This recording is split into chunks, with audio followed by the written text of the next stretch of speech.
For my research, I did Autism on the Rise, a Diagnosis Epidemic.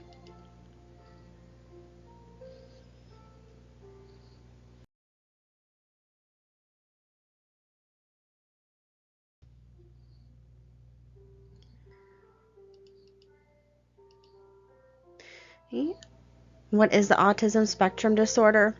Autism spectrum disorder is a culmination of many different processing and sensory issues.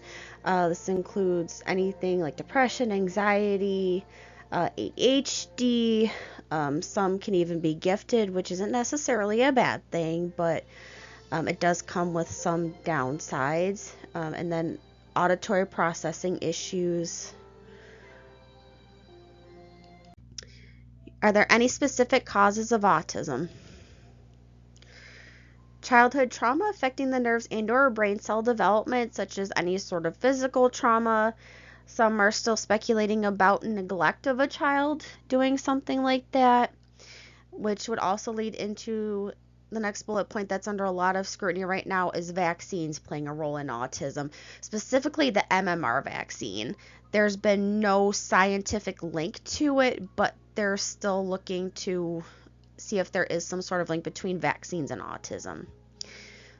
Birth complications, such as being born before 26 weeks, a low birth weight, or if a mother has multiple pregnancies, such as twins and triplets.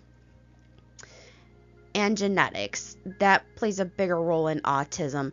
It could run in either side of the family, both sides of the family. A lot of times they do genetic testing on the mother once the woman finds out that they're pregnant. It doesn't account for the father side of the family. So it's always good to try to look into both sides if there does come a diagnosis for a child. There has been an influx of adults who have self-diagnosed after not being properly diagnosed or misdiagnosed due to an ever-changing criteria for the spectrum.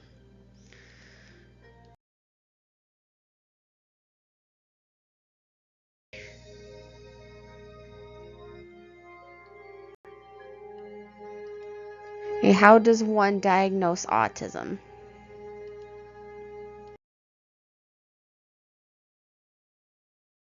Okay, this is diagnosis, children versus adults.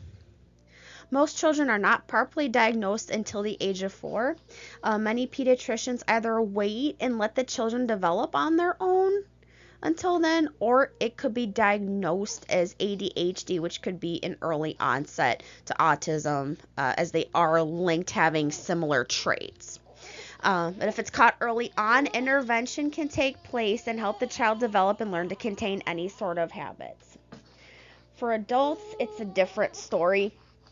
A lot of them have done self-diagnosis, and this would also include a lot of parents recently who have had children go in for a diagnosis, and then they are seeing similar traits between them and their child.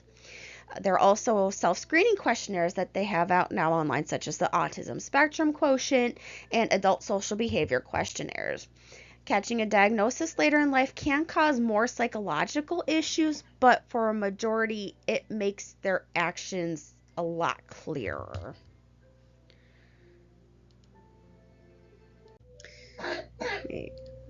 What I've learned doing this research is that autism is not an easy diagnosis to make.